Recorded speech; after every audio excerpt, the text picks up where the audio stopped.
Bonjour, je vous propose dans cette petite vidéo de voir comment on peut passer assez simplement d'un nombre binaire à un nombre décimal. Alors il ne faut pas oublier que quand on écrit en décimal, par exemple le nombre 123, eh bien en fait on renseigne sur le nombre de dizaines, de centaines et d'unités de ce nombre. En effet, le nombre 1 qui est ici correspond au nombre de centaines. Cela veut donc dire que 123 contient une centaine.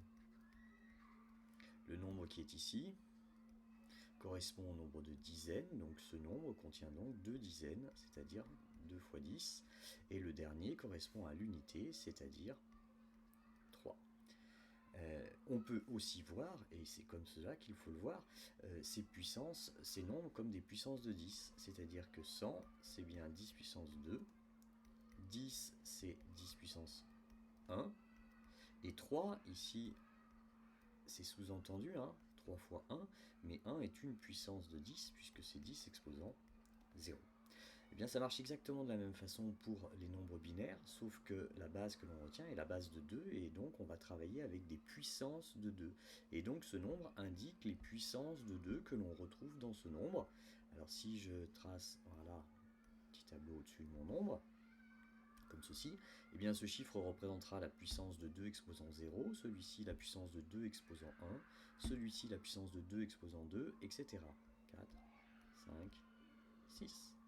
Et donc, pour convertir, eh bien, on utilise exactement la même méthode qu'ici. Ce nombre est donc égal à 1 fois la puissance de 2 exposant 6, 0 fois celle de 2 exposant 5, plus 0 fois celle de 2 exposant 4, plus 0 fois celle de 2 exposant 3, et là on trouve 1 fois la puissance de 2 exposant 2, 0 fois celle de 2 exposant 1, et 1 fois celle de 2 exposant 0.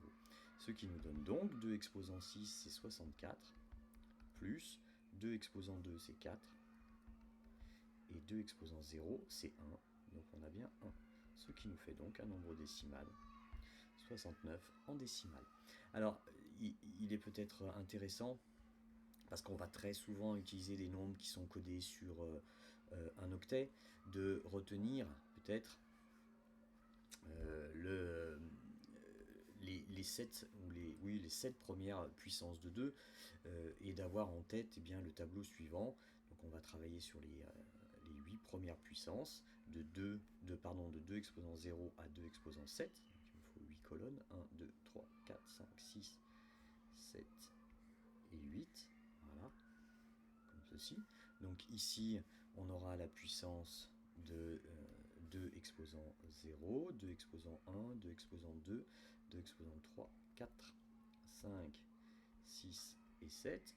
On peut noter la valeur de ces puissances, ce sera beaucoup plus simple, beaucoup plus facile. 2 exposant 0 c'est 1, 2 exposant 1 c'est 2, 2 exposant 2 c'est 4. Bien évidemment, on passe d'une puissance à l'autre en multipliant par 2, 2 exposant 3, 8, et ainsi de suite, 16, 32, 64 et 128.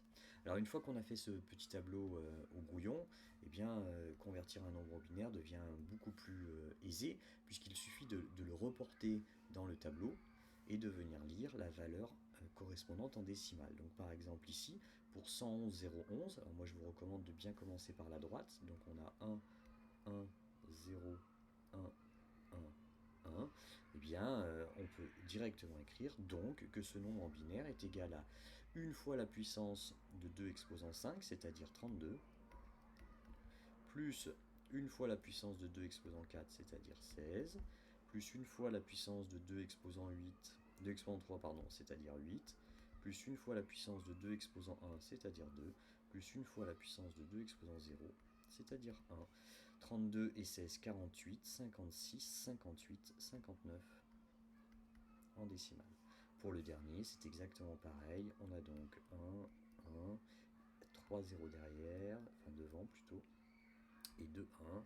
Voilà, c'est-à-dire 1 fois la puissance de 2 exposant 6, c'est-à-dire 64, plus 1 fois celle de 2 exposant 5, 32, plus 2, 2, plus 1, ce qui nous fait donc en décimale 64 et 32, ça fait 96, 98, 99 en décimale.